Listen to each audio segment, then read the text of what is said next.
Emotional rigidity is the inability to adapt emotionally when circumstances change, when expectations are challenged, or when reality refuses to follow the plan inside your head. It often appears as strength, certainty, or discipline. But beneath the surface, there can be a deep discomfort with uncertainty, vulnerability, and losing control. A person with emotional rigidity may struggle to accept that two people can see the same situation differently, without one of them being wrong. They may hold on to old beliefs long after those beliefs stop serving them.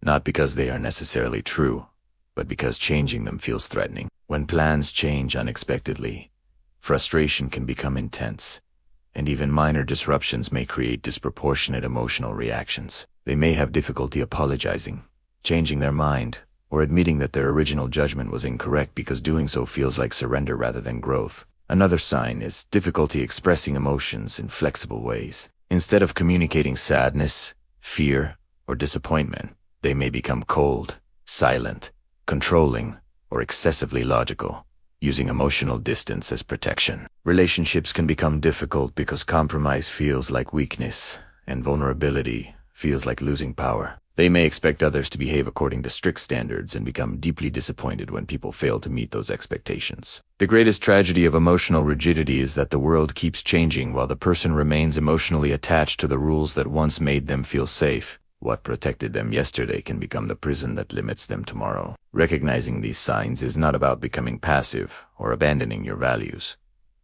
Healthy emotional strength includes principles, boundaries, and the ability to stand firmly when something matters. The difference is flexibility. A strong person can hold a value while still listening, reconsidering, and adapting when new information appears. Healing begins when you learn that changing your mind does not mean losing yourself.